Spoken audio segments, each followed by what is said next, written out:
மகாபிரிவாச்சரணம். ஸ்ரீ லலிதா ரகசிய சகஸ்ரநாமத்தில் வாக்தேவதைகள் அம்பிகையின் ரூபங்களாக யோகினி வடிவில் நம் சரீரத்தில் ஆதார சக்கரங்களில் இருக்கிறார் என்று ஒவ்வொரு ஆதார சக்கரத்தையும் சொல்லி காக்கினி ரூபதாரிணி என்று அதனோடு முடித்துவிட்டு அடுத்ததாக ஒரு யோகினியை சொல்லிக் கொண்டு வந்தார்கள்.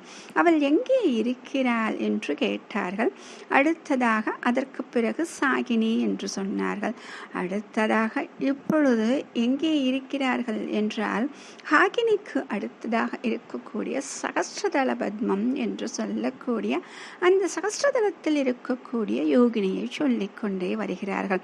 இந்த சகஸ்ரதளத்தில் இருப்பதால் அவளுடைய வர்ணம் எப்படி இருக்கும் என்று நமக்கே ஒரு பெரிய ஆவல் இருக்கும். ஏனென்றால் ஒவ்வொரு யோகினிக்கும் ஒரு வர்ணம் சொன்னவர்கள் இங்கே என்ன ஒரு வர்ணம் இருக்கும் என்று பார்த்தால் சகஸ்ரதளத்தில் இருக்கிறாளே என்று பார்க்கும் பொழுது இதோ இந்த வர்ணத்தில் இருக்கிறாள் என்று சொல்கிறார்கள். ஓம் சர்வவர்ணோபசோபிதாயை நமஹ. ஓம் சர்வவர்ணோபசோபிதாயை நமஹ. இப்போ இந்த பதத்தை எப்படி பிரிக்க வேண்டும் என்றால் சர்வ வர்ண உப சோபிதா அப்படின்னு பிரிக்கணும். இப்போ சர்வ அப்படின்னா எல்லா நிறங்களும் எல்லாமே அப்படின்னு சொல்றது, வர்ண அப்படின்னு நிறங்கள். அப்போ சர்வ வர்ண அப்படின்னு சொல்லும் பொழுது அனைத்து நிறங்களும், உப அப்படின்னு சொல்லும் பொழுது அழகாக அப்படின்னு ஒரு அர்த்தம் இருக்கு. சோபிதா அந்த சோபனம் அப்படின்னு சொல்லுவோமே, பிரகாசிக்கக்கூடியது, ஜொலிக்கக்கூடியது. அப்போ இப்போ நமக்கு பொருள் தெரிஞ்சிருக்கும் என்ன சொல்ல வர்றாங்க அப்படின்னா எல்லா நிறங்களும் கலந்தவளாக இருக்கிறார். இப்போ 6 யோகினிகள் 6 வர்ணம் சொன்னாங்க. ஒவ்வொரு வர்ணம் அப்படிங்கிறது நம்ம என்ன சொன்னோம், நிறங்களாகவும் வைத்துக்கொள்ளலாம், அக்ஷரங்களாகவும் வைத்துக்கொள்ளலாம். ஏன்னா ஒவ்வொன்றுக்கும் ஒரு தத்துவத்தை கொடுக்கக்கூடிய அற்புதமான கிரந்தம் இது இல்லையா. அப்போ வர்ணம் என்று பார்த்தால் என்ன பொருள் அப்படின்னு பார்த்தீங்கன்னா எவ்வளவு பெரிய தத்துவம் என்றால் துவைதம் அத்வைதம் என்று 2 இங்கே ஒன்று அங்கே ஒன்று 2 மூலைகளில் இருப்பதாக இருக்கக்கூடிய ஒரு விஷயத்தை ஒன்றிணைத்து இதுதான் என்று நமக்கு காண்பித்து விட்ட அற்புதமான இந்த லலிதா சகஸ்ரநாமத்தில் அனைத்து வர்ணங்களும் சேர்ந்து விட்டால் நமக்கு கிடைக்கக்கூடியது என்ன கிடைக்கும் அப்படின்னா வெண்மை தானே கிடைக்கும். அந்த வெண்மைக்குள் தானே அத்தனை நிறங்களும் இருக்கும். அப்போ அதை பார்த்தீங்கன்னா ஏதாச்சும் ஒரு வர்ணம் நம்மளால் சொல்ல முடியுமா அப்படின்னா சொல்ல முடியாது. அது ஒரு எல்லாமே கலந்த நிறம் அப்படின்னு நம்ம சொல்லலாம். அப்போ எல்லாமே கலந்த நிறம், அப்போ இது வெண்மையும் கிடையாது, அந்த இடத்துல எல்லா நிறமும் கலந்து இருக்கு அப்படின்னு சொல்லக்கூடியதாக இருக்கு. அப்போ இத்தனை நிறங்களும் கலந்து விட்டால் அப்போ இதற்கு நம்ம என்ன சொல்லுவோம், நிறங்களற்றது, குணங்களற்றது, வண்ணங்களற்றது, உருவமற்றதுன்னு சொல்லிட்டு ஒவ்வொன்றா சொல்லிட்டு வருமே. எதற்கு நாம் சொல்லுவோம் என்றால் அந்த பரம்பொருள் பிரம்மம் என்று சொல்லக்கூடிய அதற்குத்தான் இதையெல்லாம் நம்ம சொல்லுவோம். இப்போ நம்ம நெருங்கி வந்துட்டோமா, அந்த பிரம்மம் அப்படிங்கிற ஒரு விஷயத்தை நம்ம தெரிஞ்சுக்க ஆரம்பிச்சிட்டோமா. அப்போ அப்படிப்பட்ட ஒன்றுதான் இங்கே இருக்கிறது. சரி, அக்ஷரம்னு வச்சா என்ன பொருள் தரும் அப்படின்னு பார்த்தீங்க அப்படின்னா 51 எழுத்துக்கள். நம்ம சொன்னோம் இல்லையா, மாலை அப்படின்னு சொல்லிட்டு இந்த மாலையாக இருக்கிறாள் அப்படின்னு சொன்னோம். 51 எழுத்துக்கள் சேர்ந்து பரிவார தேவதைகளாக சுற்றி நிற்கின்றன.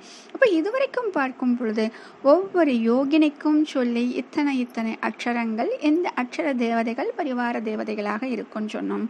ஆனால் இங்கே இருப்பது எது இருக்கிறது, பிரம்மம், அந்த பரம்பொருள் இங்கே இருக்கிறது என்றால் அனைத்தும் ஒன்று சேர்ந்து இங்கு பரிவார தேவதைகளாக அல்லவா இருக்கும்.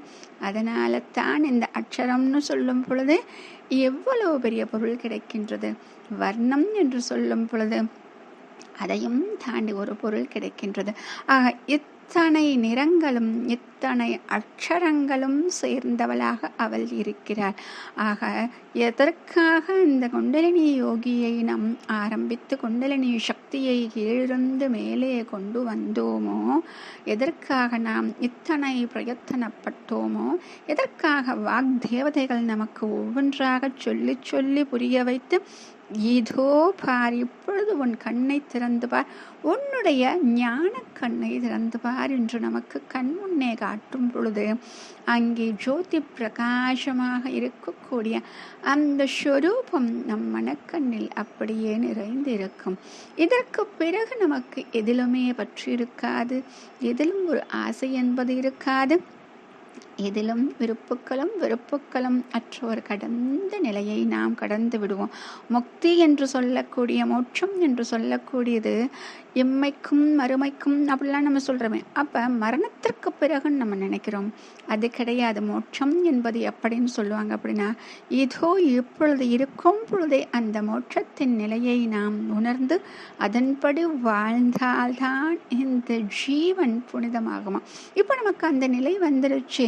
இனி நமக்கு எந்த வெறுப்பும் இல்லை, வேண்டுபவர் வேண்டாதவர் என்று இல்லை, பார்க்கும் அனைத்திலும் நமக்கு பிரம்மம் மற்றும் தான் தென்படுகிறது என்றால், இதோ எத்தனை பெரிய சக்தியை அந்த அம்பிகை நம் கண்முன்னே கொண்டு வந்து காண்பித்து நமக்கு எத்தனை பெரிய அற்புதத்தை கொடுத்திருக்கிறார், நமக்குள் எத்தனை பெரிய மாற்றத்தை கொடுத்திருக்கிறார்.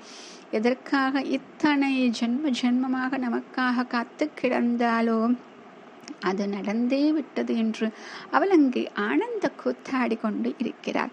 மகாபெரியவா சரணம்.